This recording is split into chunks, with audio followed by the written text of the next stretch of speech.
So another year, another horror walkthrough video. It's May of 2022. There are some new pieces which you'll see. I'm also going to do something a little different this year. I'm going to take the time to narrate and basically explain all the pieces. Maybe not in too much detail. I don't want the video to go on too long, but I know that people have asked me to do this, and I hope everybody enjoys this different kind of video instead of playing the stupid royalty-free music in the background, because I was just too lazy in the past to take the time and actually speak about it. So without further ado, this will be the Palco's Horror Collection 2022 walkthrough video. Once again, thank you to all the subscribers, to all the cool collectors and people that I've met over the year, and let's get into it.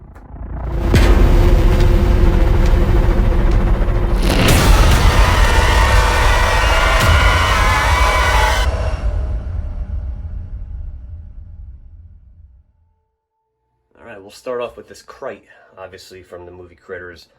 This is a piece I picked up about 7 or 8 plus years ago, I think, from Raging Zombie Studios.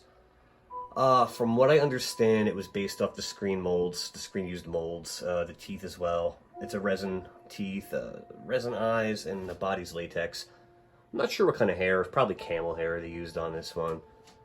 But I know he does new pieces now. He sold off this mold a while back, and someone else is selling them, probably on Etsy.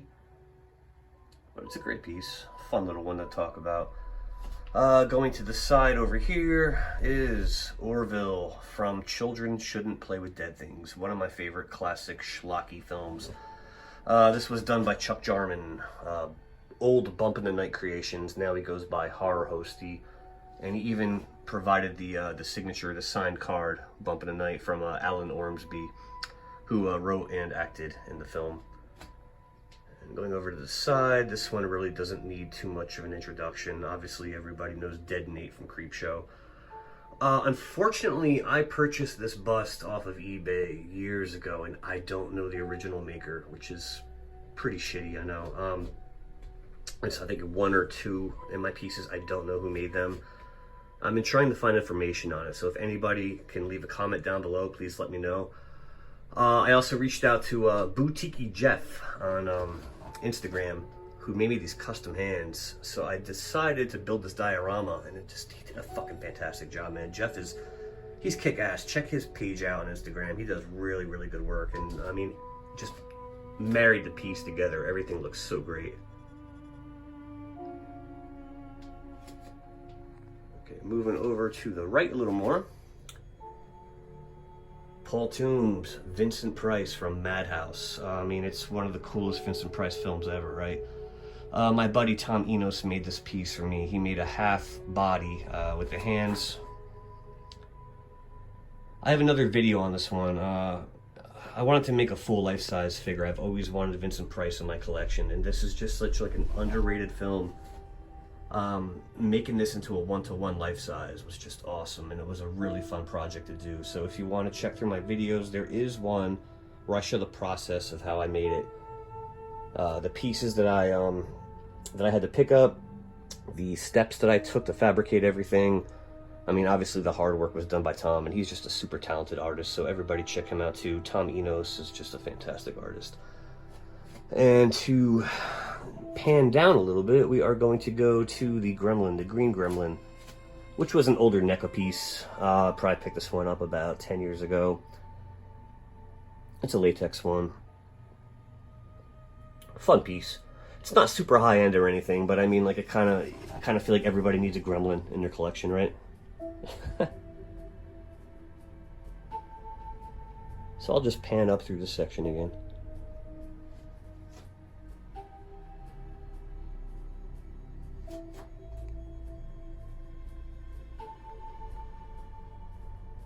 Okay, moving over to my custom life-size Elder Predator from Predator 2. This was done by Chuck Jarman as well. It's a mixed media, resin, silicone, latex, actual animal bones. He put a lot of work into this one, obviously, as you can see, all the dreads, hand-poured foam, porcupine quills, custom eyes. This is inside of a custom case that I had built for my friend's father. I have the lights off right now just because the reflection makes it kind of unbearable to film, but you get the idea. I could change the lighting color. It has hidden sounds inside. If I click a button, it does the Predator sounds, and yeah. Huge piece, like absolutely massive, but beautiful. And then let me turn the light on and we'll go over to the side. Jack Torrance from The Shining. This is a silicone wall hanger done by Tad Morris. Massags from the UK. Really cool fucking piece too. It's got the Shining background, carpet logo, texture I should say, in the background. Really, really cool piece. I got the room 237 key to hang below it and tag. Phantom of the Opera. This is a 1-to-1 from Tom Enos made this one for me a while back. Resin, acrylic eyes, custom laid hair. I've been wanting to collect some more of the classics this year. That was always a thing. I'm a big like schlocky 80s person. I love the cheesy films like The Gate, the Friday the 13th and shit, obviously. But I mean, I really wanted to step up my game and get some classics this year, and Tom did not disappoint on this one. It's just a beautiful sculpt.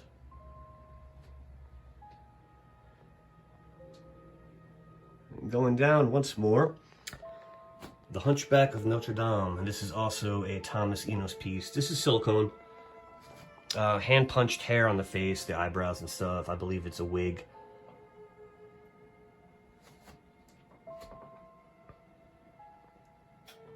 It's a big piece. It's actually pretty heavy.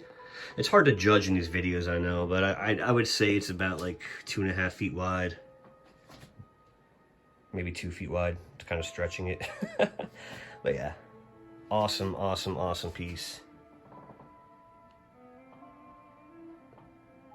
And then down to the bottom of the display is a Crypt Keeper, originally sculpted by Jonathan Fuller from California. I did pick up this particular one from Creation X when he bought the mold for it. But he did an incredible job. Looks great. And then over to the side is a Devil's Latex Part 7 Jason Voorhees, a latex piece. And I can remove the mask real quick if anybody wants to see. There you go. And that's this is done by Steve Bellamy, like I said, from the Devil's Latex. I'll back up and pan up.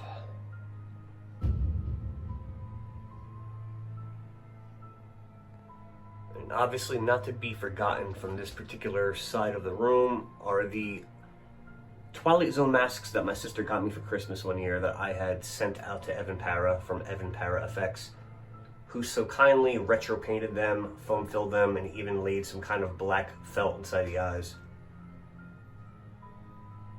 It did a super killer job because it's one of my favorite Twilight Zone episodes.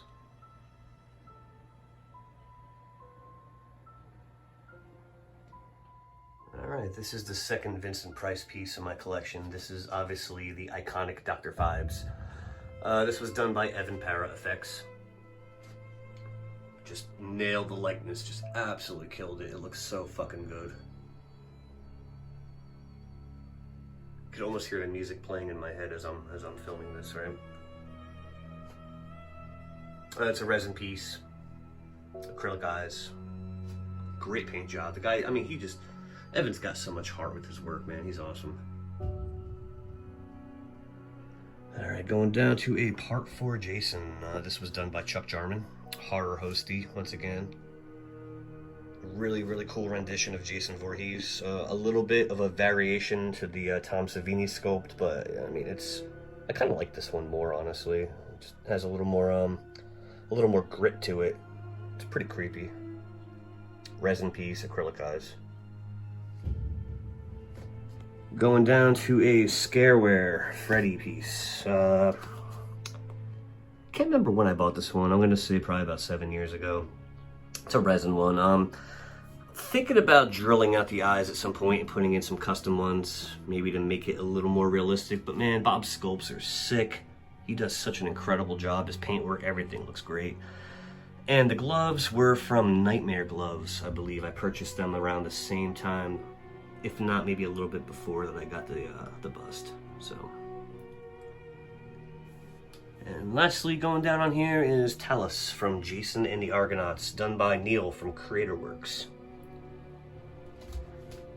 Neil really nailed this one. He does, I'm not going to open the case, but he does little like side art from scenes of the film on the sides, on the back. Maybe not necessarily a horror movie, but that movie scared the shit out of me as a kid, so we're going to accept that.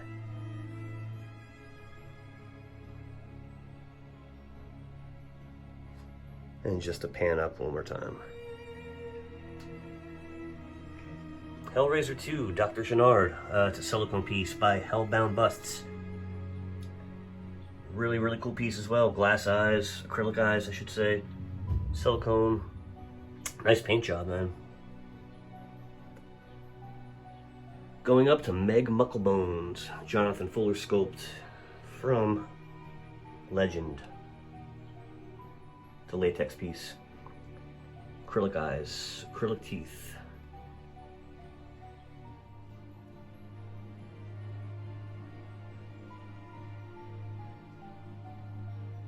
John Fuller he's a monster when it comes to sculpting. He's so talented. Man, I love his work. I need to pick up some more pieces from him. I do. And I'm sure I will once I find more room. Angelique from Hellraiser 4. This is a resin piece, which unfortunately is the second and only other piece I don't know too much information about in my collection. I bought this off of a private collector about 4 or 5 years ago. He couldn't offer me too much information, but it's a beautiful piece, a beautiful sculpt, and I just wish I can give a little bit more information about it, honestly. And to end up with the Cenobites, Pinhead. This is the Howard S. Pinhead resin, acrylic eyes. Howard S. does some awesome sculpts, man. He nailed the Pinhead on this one. I love it. And also the Lament configuration right next to it. This is the Thomas Enost wall hanger bust of Otis Driftwood, obviously from the Devil's Rejects, House of a Thousand Corpses. He nailed it. It's a translucent resin, glass eyes, just awesome piece. The back of it is actually signed by Bill as well, the actor, and I don't know, I love it. Going down. This is a one-of-a-kind Tombs of the Blind Dead life-size piece that I had Chuck Jarman make me. It's the only of its kind. Tombs of the Blind Dead is probably my favorite horror series ever made. So I wanted something special, and Chuck agreed to make it for me, which was really badass of him. Real sword, it's a resin piece. He went as far to actually sculpt like the rib cages and everything inside, even though you'll never see it, it's kind of hidden. But if I ever wanted to take this cape off, at least you would know you could see his internals. Just super killer fucking piece. This was the Sideshow Nosferatu piece they put out many years ago. It's a wall hanger. Resin, beautiful piece, man. They really nailed Max Schreck's likeness. Just really hit it. Great job on it. Speaking of Nosferatu, this is the Chuck Jarman's variant on that as well. This is the only one he did of this as well. I know he sold a couple busts initially, but his brother-in-law works with wood and he had him make like a custom casket, and I asked him for this one just so I could have something different, original. And it's fantastic. It's a resin piece, obviously, glass eyes. With a cool little light with a magnetic strip. You can turn on and off at will. It's a big piece. And I hung it on the wall because I used to have it across the room on the other side, but we'll get to that eventually, just so you could see why I needed the space. Speaking of Chuck Jarman, once again, this is the Rudy, the life-size killer clowns from outer space he made. Picked this one up a long time ago. It's pretty tall. I'm 6 feet. This thing's probably about 6'5", 6'6". It's a big boy. I had a friend 3D print me one of the guns, which I finished. I had to sand it down and paint it. I wanted to kind of make it as screen accurate as possible, so that was my finishing on that. And going down to the corner, speaking of Chuck, he made the little killer clown as well, the baby popcorn clowns. So I got that hidden down there. And this was done by the Graveyard Gallery. This is a Jason X piece. Big heavy boy resin, really solid. Customized, screen accurate to the film.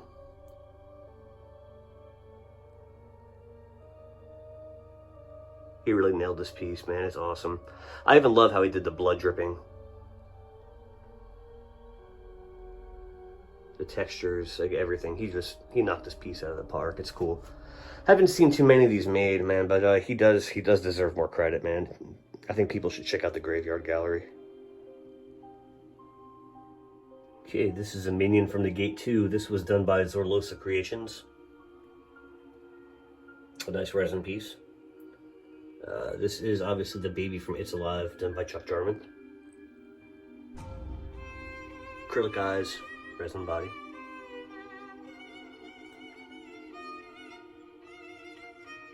Judd Crandall from Pet Sematary, the Stephen King classic. This was done by Suckface Studios. Another artist everybody should look out for. The guy is super fucking talented, and his work obviously does not need any explanation. It's awesome. Just look at the quality on that. Leatherface, 1974 Texas Chainsaw Massacre. Another originally sculpted piece by Jonathan Fuller, which I picked up from Creation X Studios probably about 8 years ago. I'm not even sure if he offers this one anymore. Latex piece. Acrylic eyes. This is a piece my buddy picked up for me, my friend Bill. It's a H.P. Lovecraft mini bust. The only mini bust I actually own. And he sent it to me as like an unknown gift, just an unmarked box. And it took me a little bit to figure out who the fuck sent it to me. So I sent this over to Evan Power Effects to finish for me with like a patina effect. And obviously Evan knocked it out of the park.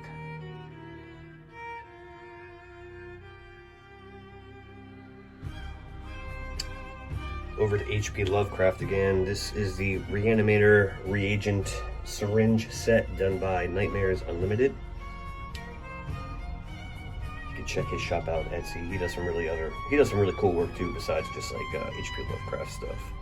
Comes in this really cool case too. It's got the black light inside of it, which if I can do this with one hand, maybe turn off the light as well so you can see. A minion from the Gate 1. This was another gift from my sister that she got me for like my 38th birthday or something, maybe around there. I've had this obviously for about 4 or 5 years already. Resin piece, really, really awesome.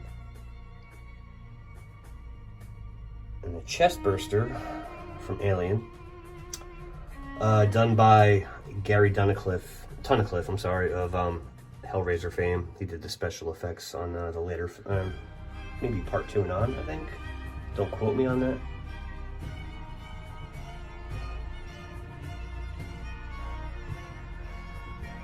So a Sentinel Sphere from Phantasm. This was also by Nightmares Unlimited.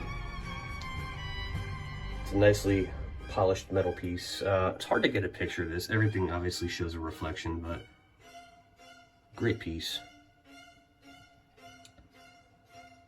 Over to the Blair Monster from The Thing, John Carpenter. This was done by Chuck Jarman as well. It's a resin piece.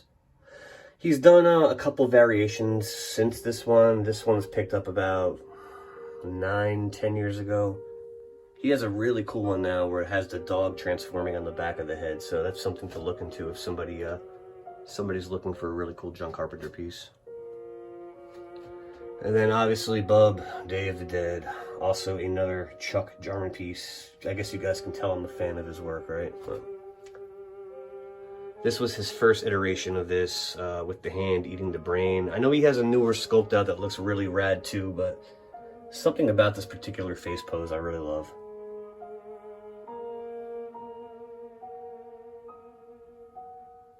And I'll just go back to that cabinet.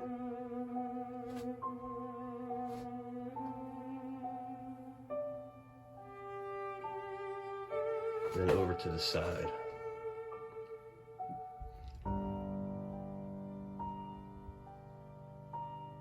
Oh, it's something I should probably note as well is that Chuck made me this custom tombstone with my name on it.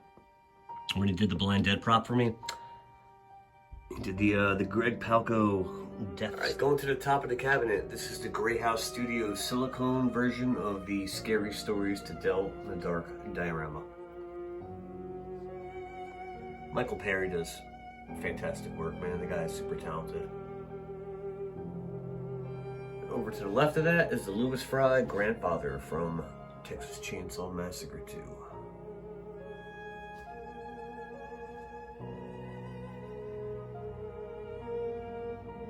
Alright, going over to the side, over here is the Child Catcher from Tominos, which is actually probably one of my favorite pieces in the collection. It's so unique, it's so creepy, and even though not really a horror movie, Chitty Chitty Bang Bang, the character from that film scared the hell out of me as a kid. Tom did a really, really great job on capturing this character. And we're gonna go down a little bit, and this is David from the Lost Boys. Originally a Bobby Cowsley sculpt. Tad Morris, once again, from Mossogs. That's his Instagram name. Finished this one for me. It's a silicone piece, customized, resin teeth, hand punched hair. Really great job.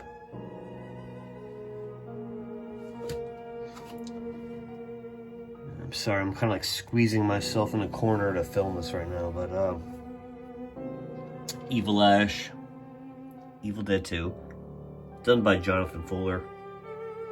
It's a resin piece, customized.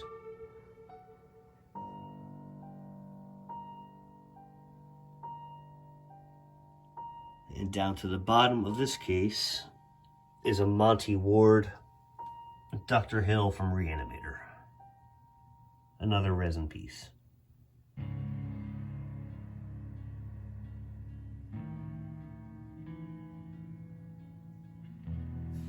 Okay, going a little bit over to the side, this is a custom piece from Grey House Studios, Michael Perry. I bought this off his website about 4 years ago. He called it the Poltergeist 2, and now he calls it, I think he calls him a Creeper now. I haven't seen this particular sculpt, like on the wall hanger version. I know he does busts of it inside shadow boxes as well, but I really love this one. It's really creepy. Silicone. Just really slimy, sloppy, grotesque. It's awesome. Michael does fucking fantastic work. The guy's awesome, man. Check him out. Alright, moving down now. This is my custom life-size 1-to-1 Tar Man. It's by a private artist. He asked his name not be disclosed, so I'm going to honor that. All I can say is his work is fantastic, man. The only thing I asked him to do was to make me a custom base with LED lights in so I could change it. And you can see there's 4 LEDs inside the base. I could change the colors, the brightness, contrast. Knocked it out of the park. I love Return of the Living Dead. This piece is just awesome. Awesome, awesome.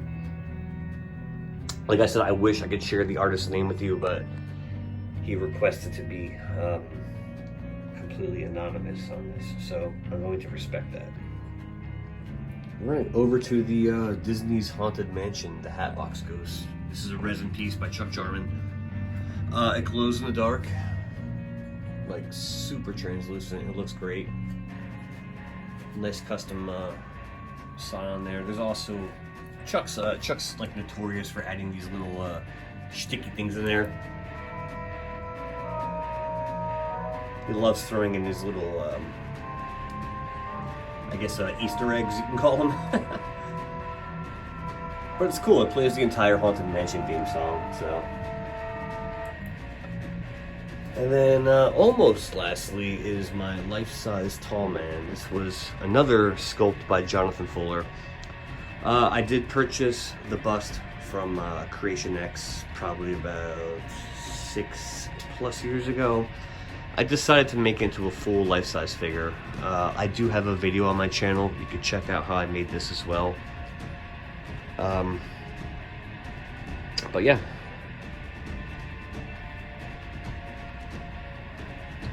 Tried to make him as screen accurate as possible with the suit and slim, even the height. But he looks cool. I love him. It's a latex piece. I really wish it was hand punched hair. I know that Creation X did the glued down hair. So I may reach out eventually to like Monty Ward or someone else just to refinish the head, and I can make this look a little bit better. But I mean, for right now, it looks pretty fucking badass. Going on to basically the last piece is my Candyman replica hook. It is a real metal hook. This was done by Tony Capania, I think is how you pronounce his name. If it is mispronunciated, I'm sorry. I found him on Etsy and Instagram a while back. He does really cool like gore effects and stuff, and I haven't seen anybody else have this piece. As a Tony Todd and Candyman fan, this is just a really cool replica to have. I got this this spirit piece from my buddy Hot World as well. He was working at one of the spirit stores a while back and picked me up one of these, so that was really cool of him as well. And to back up, obviously my arcade machine, which I built. Not really horror related, but kind of have to have it in the room. So hey, this is the 2022 walkthrough video. Thanks for sticking around. I'll do a quick walkthrough as well with the lights out, so you could see the LEDs and like the coloring. Let me stop it here so I can do that. So if you've stuck around this long, this is how it looks at night. You can change the colors, obviously.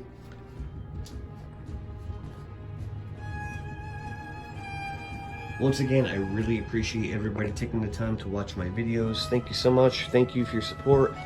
Anything you want to see next year or for future upcoming videos, just leave a comment down below. You could also follow me on Instagram or Twitter. Palco's Horror Collection, and like I said, thank you so much for taking the time to watch my video.